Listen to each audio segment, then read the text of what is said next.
Bienvenue dans The Exchange, notre émission dédiée au business international et à ses grands acteurs. Dans un instant, nous parlerons de l'essor du secteur du jeu vidéo grâce à des smartphones plus grands, des vitesses de traitement plus rapides et un éventail de jeux plus large que jamais.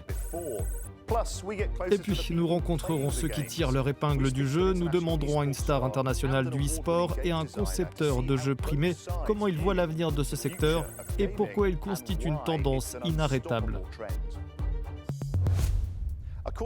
D'après une nouvelle étude d'Accenture, la valeur de l'industrie mondiale du jeu dépasse désormais 250 milliards d'euros. Le secteur a attiré 500 millions de nouveaux joueurs ces 3 dernières années, dans une période où les cinémas et les studios de production de films étaient à la peine. Et il semble que les joueurs aient un profil de plus en plus divers, avec une augmentation de la part des femmes, des plus de 25 ans et des joueurs de couleur. Pour en parler, nous sommes avec la star internationale du e-sport, Ahmad Al-Meghessib, et le concepteur de jeux primés, Paul Hurrell. Messieurs, merci beaucoup pour votre participation à cette émission. Ahmad, commençons par vous. De quelle manière aidez-vous les éditeurs de jeux vidéo à créer de meilleurs produits ? On teste le jeu, on fait notre retour à Electronic Arts. Et ils en tiennent vraiment compte, ils essaient de le modifier et on peut espérer qu'ils nous en délivrent une meilleure version l'année suivante. Je me tourne vers vous, Paul. Votre entreprise a enregistré plus de 130 millions de téléchargements. Au vu de toute cette activité, quel est votre regard en tant que concepteur sur cet engouement extraordinaire pour les jeux vidéo ? C'est un secteur en pleine croissance de manière générale. Personnellement, je joue à des jeux vidéo depuis toujours. J'observe l'essor de cette industrie et aujourd'hui, une nouvelle vague de personnes qui, comme moi, ont joué pendant toute leur enfance, choisissent de travailler dans ce secteur quand elles arrivent à l'âge adulte et décident de leur voie professionnelle. C'est un secteur compétitif parce qu'il regroupe de nombreux acteurs et tant mieux. Ces derniers mois et même ces dernières années, le nombre de personnes qui veulent faire ce métier est en forte augmentation. Et ça va continuer parce que plus il y a de l'argent investi, plus des entreprises sont créées, plus elles se développent et plus des emplois sont à pourvoir. Ahmad, je reviens vers vous. J'aimerais que vous m'aidiez à comprendre à quoi ressemble la journée type d'un e-sportif. Je dirais que cela peut sembler une journée normale pour vous, mais elle consiste à passer beaucoup de temps à s'entraîner, surtout dans mon cas, parce que j'ai un tournoi à disputer. En ce moment, je me prépare totalement, je m'entraîne 5 ou 6 heures par jour si je peux. C'est plus ou moins comme ça. Il faut avoir beaucoup de volonté quand on est sportif professionnel. Paul, pour finir, la pandémie de Covid-19 a touché de très nombreux secteurs. En tant que concepteur de jeux vidéo, comment voyez-vous son impact sur votre industrie ? Ces 18 derniers mois, les gens se sont retrouvés avec beaucoup plus de temps libre à la maison. Et comme on est une entreprise qui crée des jeux pour smartphones et que les gens passent de plus en plus de temps dessus, on a vu la demande augmenter et c'est formidable. Messieurs, merci beaucoup d'avoir été avec nous dans The Exchange. De rien, merci de m'avoir invité.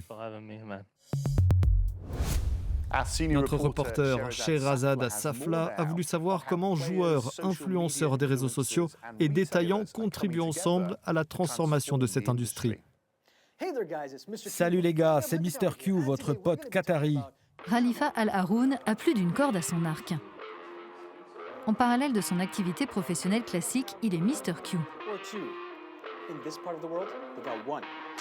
Des millions de personnes regardent ses vidéos d'information sur le Qatar et la culture, tandis que sa Rakami TV attire plus de 2,7 millions d'abonnés. C'est l'une des chaînes en ligne dédiées aux technologies les plus suivies au monde. Il y déballe et teste des produits high-tech. L'aspect tactile est sympa. Mais il est surtout connu pour son amour du jeu vidéo et pour son magasin qui attire des joueurs avides des dernières technologies. Je suis convaincu que la personnalisation et la modularité sont des choses que tout le monde veut. Bien sûr, quand les gens choisissent un produit avec un éclairage rouge-vert-bleu, il n'est pas censé être constamment en mode arc-en-ciel, mais il est censé vous permettre de choisir une couleur qui vous représente. Les gens veulent personnaliser leur plateforme et leur création. Certains de ces jeux sont plus difficiles que l'on pourrait croire, mais quand on regarde ces joueurs professionnels pratiquer, cela semble aussi simple que d'appuyer sur un bouton. Comme ce joueur qui espère que ses conseils puissent être utiles aux utilisateurs, mais aussi inspirer la nouvelle génération. Peu de gens ont les moyens de s'offrir des jeux dès qu'ils sont disponibles. Alors je les achète, je me connecte, je donne mon avis pendant que j'y joue et les gens peuvent m'interroger sur ce qu'ils veulent savoir, que ce soit sur le plan graphique, vidéo, audio ou sur l'histoire, comme le contenu du jeu. Le monde du jeu vidéo évolue en permanence en se nourrissant de l'ensemble de ses acteurs.